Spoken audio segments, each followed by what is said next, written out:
Wrapper വേടൻ്റെ പ്രോഗ്രാമിനിടയിൽ ഒരു അപകടമുണ്ടായി. ആ പരിപാടിക്കായി LED display set ചെയ്യുന്നതിനിടെ ഷോക്കേറ്റ് ടെക്നീഷ്യൻ മരിച്ചു. ആറ്റിങ്ങൽ കോരാണി ഇടക്കോട് സ്വദേശി ലിജു ഗോപിനാഥാണ് മരിച്ചത്. കിളിമാനൂരിലെ ഷോ നടത്താൻ തയ്യാറെടുക്കുമ്പോഴാണ് ഈ അപകടം ഉണ്ടായത്. വൈകുന്നേരം 5 മണിയോടെയാണ് അപകടം നടന്നത്. ഉടൻ തന്നെ കിളിമാനൂർ സ്വകാര്യ ആശുപത്രിയിൽ എത്തിച്ചുവെങ്കിലും അദ്ദേഹത്തിൻ്റെ ജീവൻ രക്ഷിക്കാൻ കഴിഞ്ഞില്ല. വേടൻ്റെ പരിപാടി ആരംഭിക്കുന്നതിന് മുമ്പായിട്ടാണ് അപകടം നടന്നത്. വൈകിട്ട് 4:30 മണിയോടെ വേടൻ സ്ഥലത്തെത്തി സ്റ്റേജും അവിടുത്തെ സൗണ്ട് സിസ്റ്റവും പരിശോധിച്ച് വിശ്രമ സ്ഥലത്തേക്ക് മടങ്ങിപ്പോയിരുന്നു. അതിനുശേഷമാണ് അപകടമുണ്ടായി ടെക്നീഷ്യൻ മരിക്കുന്നത്. അതിന് പിന്നാലെ സംഗീത പരിപാടിയും മാറ്റിവെച്ചു. ഇതോടെ പരിപാടി കാണാനെത്തിയ കാണികൾ രോഷാകുലരായി മാറി. പരിപാടി മുടങ്ങിയ വിവരം രാത്രിയോടെ ഭാരവാഹികൾ മൈക്കിലൂടെ പ്രേക്ഷകരെ അറിയിച്ചതോടെ സ്റ്റേജിലേക്ക് ചെളിയും കല്ലും വാരിയെറിഞ്ഞ് ആരാധകർ പ്രതിഷേധിച്ചു. ടെക്നീഷ്യൻ മരിച്ചതിൽ മനോവിഷമമുണ്ടെന്നും ഈ സാഹചര്യത്തിൽ വേദിയിൽ വന്നു നിന്ന് പാടാൻ മാനസികമായ ബുദ്ധിമുട്ടുണ്ടെന്നും വേടൻ സമൂഹ മാധ്യമങ്ങളിലൂടെ അറിയിച്ചിരുന്നു. മറ്റൊരു ദിവസം ഇതേ സ്ഥലത്ത് പാടാൻ വരുമെന്നും അദ്ദേഹം പറഞ്ഞിരുന്നു. ഇൻസ്റ്റാഗ്രാമിൽ പങ്കുവച്ച വീഡിയോയിലൂടെയാണ് വേടൻ ഇക്കാര്യം ആരാധകരോടായി തുറന്നു പറഞ്ഞത്.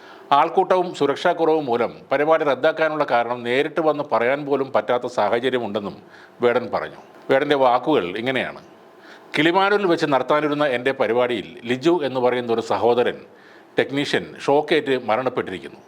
അങ്ങനെ ഒരു സാഹചര്യത്തിൽ ആ വേദിയിൽ വന്ന് നിങ്ങളുടെ മുന്നിൽ നിന്ന് പാട്ടുപാടാൻ മാനസികമായി എനിക്ക് ബുദ്ധിമുട്ടുണ്ട്. ഇത് ഞാൻ സംഘാടകരുമായും വേണ്ടപ്പെട്ട അധികാരികളുമായും സംസാരിച്ചിട്ടുമുണ്ട്. എന്നെ കാണാനും കേൾക്കാനും ഒരുപാട് നേരമായി കാത്തിരുന്ന ജനങ്ങളുടെ മുന്നിൽ വന്ന് ഇതെനിക്ക് പറയണമെന്നുണ്ടായിരുന്നു. എന്നാൽ ജനത്തിരക്കും സേഫ്റ്റി ഇല്ലായ്മയും കാരണം എനിക്ക് നേരിട്ട് നിങ്ങളുടെ മുന്നിൽ വന്ന് ഇത് പറയാൻ പറ്റാത്ത സാഹചര്യത്തിലാണ് ഇപ്പോൾ നിൽക്കുന്നത്. എൻ്റെ പ്രിയപ്പെട്ടവരായ നിങ്ങൾ ഇത് മനസ്സിലാക്കുമെന്നും സംയമനം പാലിക്കുമെന്നും ഞാൻ വിശ്വസിക്കുന്നു. ഇതിലും വലിയൊരു വേദിയിൽ ഇതിലും സുരക്ഷാ സംവിധാനങ്ങളോടുകൂടി ഞാൻ നിങ്ങളുടെ മുന്നിൽ ഇനിയും വരും. നിങ്ങളെക്കാൾ കൂടുതൽ വിഷമം എനിക്കുണ്ട്. എനിക്ക് പെർഫോം ചെയ്യാൻ പറ്റാത്തതിലും അതിലുപരി എൻ്റെ ഷോയ്ക്ക് വേണ്ടി പണിയെടുക്കാൻ വന്നൊരു ചേട്ടൻ മരണപ്പെട്ടതിലും. നിങ്ങൾ മനസ്സിലാക്കുമെന്ന് ഞാൻ വിശ്വസിക്കുന്നു. നന്ദി വേടൻ. പ്രോഗ്രാം ക്യാൻസൽ ചെയ്തു. ഇതാണ് ആ കുറിപ്പ്. എന്നാൽ വേടനെതിരെ പറയാൻ ഒരു കാരണം തിരക്കി നടന്നവർ ഇതും ഒരു അവസരമാക്കിയെടുത്തു. കിളിമാനൂരിൽ കാത്തുനിന്ന ആയിരങ്ങളെ വേടൻ പറ്റിച്ചു. ഗർഭിണികളെ അടക്കം മണിക്കൂറുകൾ വെയിറ്റ് ചെയ്യിപ്പിച്ചിട്ട് വേദിയിൽ പോലും വരാതെ വേടൻ മുങ്ങി എന്നൊക്കെയാണ് സോഷ്യൽ മീഡിയയിൽ വരുന്ന പോസ്റ്റുകൾ. ഒരാൾ മരണപ്പെട്ടു. എന്നാൽ സംഘാടകർ അത് കാണികളോട് പറയാതെ മറ്റൊരു കാരണം ആദ്യം പറഞ്ഞു. ഇതിൽ വേടൻ്റെ ഭാഗത്തെ തെറ്റ് എന്താണെന്ന് മനസ്സിലാകുന്നില്ല. ആ നാട്ടുകാർക്ക് അറിയാവുന്ന ഒരാളാണ് മരിച്ചതെന്നും പറയുന്നു. അങ്ങനെ ഒരു മരണം ഉണ്ടായിട്ടും പാട്ട് കേട്ട് തിരികെ പോകുക എന്ന നിർബന്ധം പിടിക്കുന്നവർ മനുഷ്യനാണോ? അവരാണ് വേടൻ ചെയ്ത മഹാ അപരാധത്തെക്കുറിച്ച് പറയുന്നത്.